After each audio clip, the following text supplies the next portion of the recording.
What's going on, smart movers? We're going to get right into it.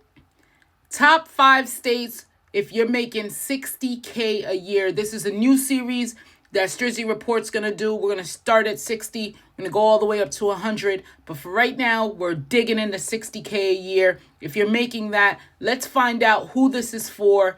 This is StrizzyReport.com. This is for remote workers, retirees, entrepreneurs, and smart movers. Listen, guys, this is going to be good. I'm not sure if you know, if you're in these states, good for you and good on you. Let me know in the comments. But remote workers, retirees, and entrepreneurs, let's go. If you're a remote worker making $60,000 a year, where you live can make or break your budget. Some states will let you pocket thousands more each year, while others will drain your paycheck and taxes and high living costs. Today, we're breaking down the 3 best states to stretch your income so you can work from anywhere without your money disappearing.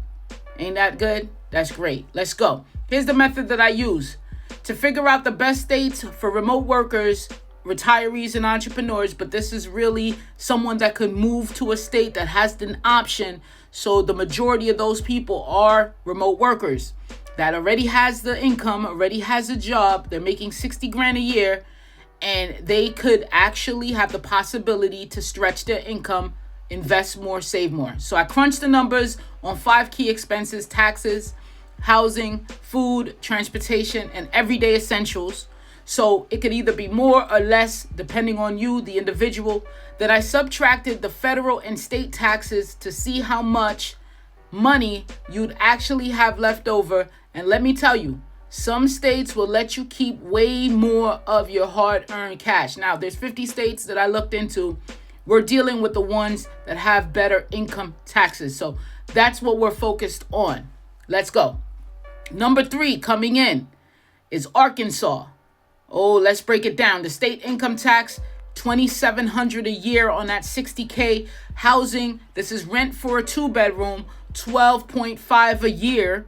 And again, individually, if you could do it less, you could do it more. That's on you. Food costs, $6,874 a year if you budget that into the monthly food costs. However, individually, based on you. Transportation, if you have a car, whatever is going on, car note, insurance, or you take public, this is $8,343 a year is what I budgeted at. But again, it's all individual. Utilities and maintenance, we're looking at $5,000 a year. Total expenses is $35,434. Federal income tax with that bracket of $60,000, you're looking at $5,216, and leftover income after expenses, after taxes and expenses, $16,650, guys. This is just on a general basis of deducting all of that, what you see above you with the breakdown.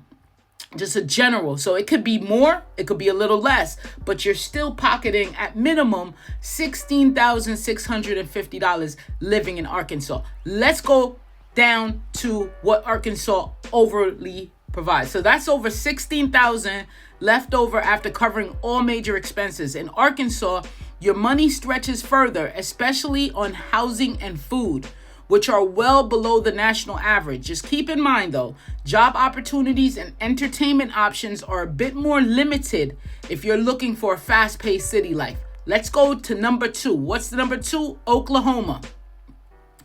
Let's break it down. State income taxes, $2,500 a year. Housing, 2-bedroom, $11.9 a year. Food costs, $6,419 a year. Transportation, $8,757 a year. Utilities and miscellaneous, we're going to put $4,920 a year. The total estimated expenses is $34,536.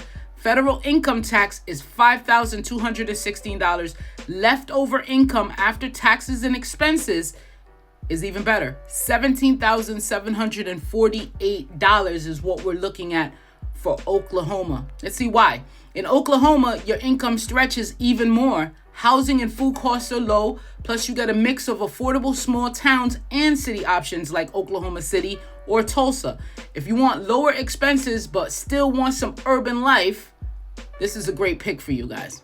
All right, number one, baby. And this is number one without the new law that they passed of no state income tax. They just put this in motion. It just got signed. So there is zero state income tax in Mississippi, but it still was number one without it. Let's break it down. State income tax zero. Mississippi has eliminated its income tax. Housing, rent for a 2-bedroom, 11.8 a year. Food costs, $6,454 a year. Transportation, $7,803 a year. And the transportation, guys, just to let you know, it's based off of public transportation. It's based off of access. It's based off of what you got. So that number may increase or decrease depending on your personal finances and what you got going with transportation. Utilities and miscellaneous, $4,550 a year. Utilities was done, and we crunched the numbers based off of the utility index and the cost of living on the cost of living index to utilities for this state. Total estimated expenses, $30,699. Federal income tax, $5,216. Leftover income after taxes and expenses, guys, $24,000 in your pocket in Mississippi. In your pocket. This is where your income stretches the most. Mississippi has no state income tax and the lowest cost of living in the U.S. That means more money in your pocket for savings, investments, travel, or just enjoying life. And that's what it's really about, guys. The only downside, though, is you have fewer big city opportunities. But if you're remote and you could travel and you could do what you could do, that's not a deal breaker. When I was going through LA is beautiful. California is beautiful on the whole. If I could travel there a couple of times, maybe every few years, I'm happy with that. I want to travel to Vegas. Maybe I don't want to live in these places. I want to live where I could actually enjoy life, but I could travel, grab an Airbnb, stay in a nice hotel because it's not breaking the bank. And how it's not breaking the bank? With these 3 states. So, guys, this is for the Smart Movers Club. There's a free newsletter. There's a free email that I send out every Sunday morning while you're sipping on that hot coffee. You can read the newsletter where I give you access, insider data, and reports on comparative states, best states for this, best states for that. We go a little deeper. Avoid costly relocation mistakes. In fact, once you sign up to Strizzy Report for free as a gift, I give you the 10 most costly relocation mistakes and how to avoid them. I scoured the internet, finding out, mostly Reddit. I found out all the complaints, what happened to people, and then I just dissected it, made it concise for you guys, and giving you the 10 costly relocation mistakes and how to avoid them. That's a free gift when you sign up to the Strizzy Report. And also to find the best place for you. That's what it's about. You have a unique situation. You have unique desires. Maybe you want the urban. Maybe you want the suburban life. Maybe you want taxes or education is important to you. How about crime? Is that important to you with low crime areas? So that's what I give you. It's a unique approach to being a mover, relocator, looking for your best interest first. This is what about you. It's not about anybody else. This is you and what the states could offer you. Guys, thank you so much for watching. Remember, head over to StrizzyReport.com and sign up now. Peace.